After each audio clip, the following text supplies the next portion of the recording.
Civilizations earn admiration not merely through power or conquest. تہذیبیں محض اس وجہ سے عزت نہیں کماتی کہ ان کے پاس طاقت ہوتی ہے اور وہ جنگیں لڑتی ہیں اور فتح کرتی ہیں، but through their capacity to produce excellence, بلکہ ان کے اندر بہترین لوگ اور بہترین سوچ تیار کرنے کی صلاحیت ہوتی ہے، مورلی، انٹلیکچولی اینڈ اکنامکلی، اخلاقی اعتبار سے وہ اعلیٰ معیار کے لوگ تیار کر سکتی ہیں تہذیبیں، عقلی اعتبار سے وہ اعلیٰ درجے کے اور اعلیٰ ذہانت والے جو انٹلیکچوئلز ہیں، جو مفکرین ہیں، ان کو تیار کر سکتی ہیں، اینڈ اکنامکلی، معاشی طور کے اوپر وہ مضبوط ہوتی ہیں۔ یہ تین چیزیں ہیں جو کہ کسی بھی تہذیب کو رشک کے قابل بناتی ہے اور اس کو عزت کے قابل بناتی ہے، یعنی وہ اچھے اخلاق والے لوگ تیار کرتی ہے، وہ اچھی ذہانت والے لوگ تیار کرتی ہے، اور وہ معاشی طور پہ مضبوط جو ہے نظام دیتی ہے اور مضبوط لوگوں کو تیار کرتی ہے۔ When a civilization builds strong institutions in education،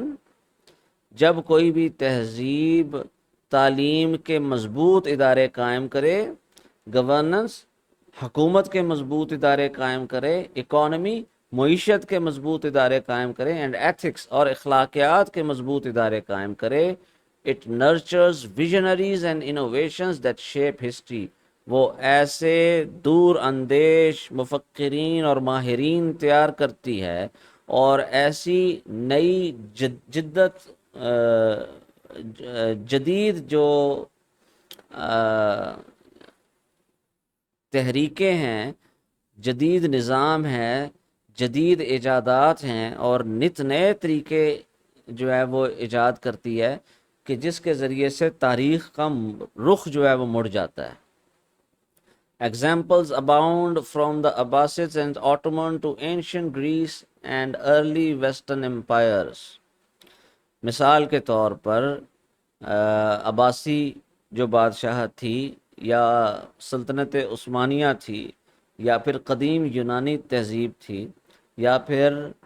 شروعات کے جو مغربی سلطنتیں تھیں، not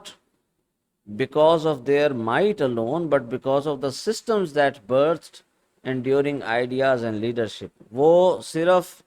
اپنی جو طاقت ہے، اپنی عسکری طاقت، اس کی بنیاد پہ مشہور نہیں ہوئی، بلکہ انہوں نے ایسے نظام بنائے، ایسے نظام تیار کیے کہ جن کے ذریعے سے بہترین خیالات والے لوگ تیار ہوئے اور بہترین لیڈرشپ تیار ہوئی۔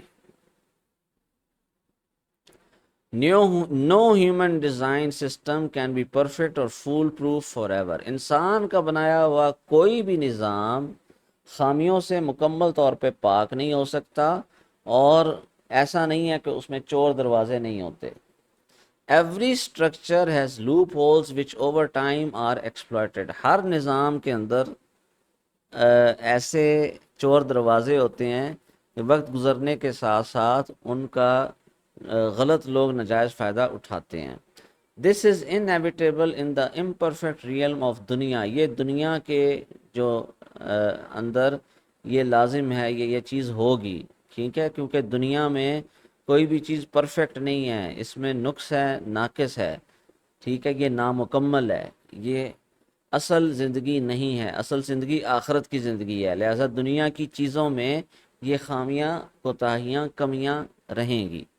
Still, some systems are more balanced, ethical and efficient than others۔ مگر اس تمام چیزوں کے باوجود کچھ نظام دوسرے نظاموں کی نسبت زیادہ متوازن ہوتے ہیں، اخلاقی طور پہ زیادہ بہتر ہوتے ہیں، اور ان کی کارکردگی زیادہ اچھی ہوتی ہے۔ And Islam offers the most complete and divinely guided framework۔ اور اسلام جو ہے وہ سب سے زیادہ کامل اور اللہ تعالیٰ کی دی ہوئی ہدایت کے اوپر مبنی ایک فریم ورک دیتا ہے، ایک نظام دیتا ہے، یا پھر آپ یوں کہہ لیں کہ ایک سانچہ دیتا ہے کہ جس میں ہم اگر ایک اچھے نظام کو ڈھالنے کی کوشش کریں تو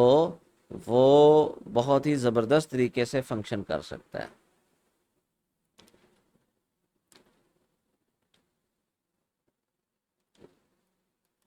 اس کی مثال یوں لی جا سکتی ہے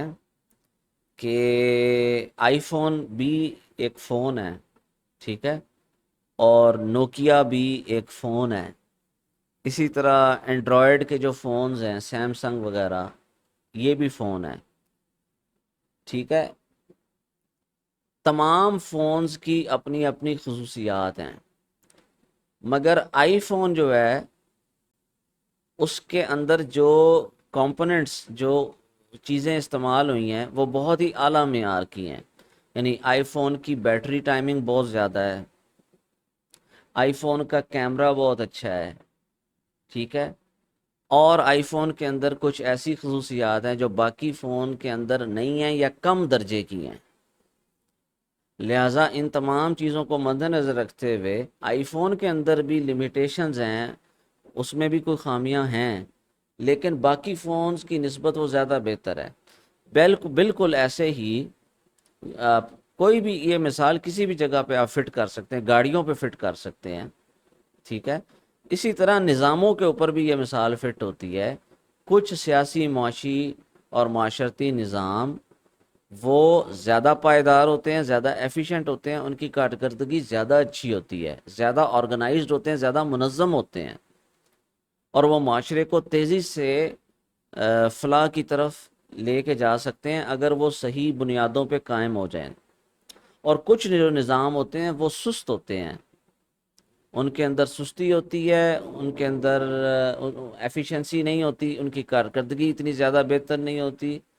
ان میں تضادات ہوتے ہیں، وہ زیادہ منظم نہیں ہوتے ہیں،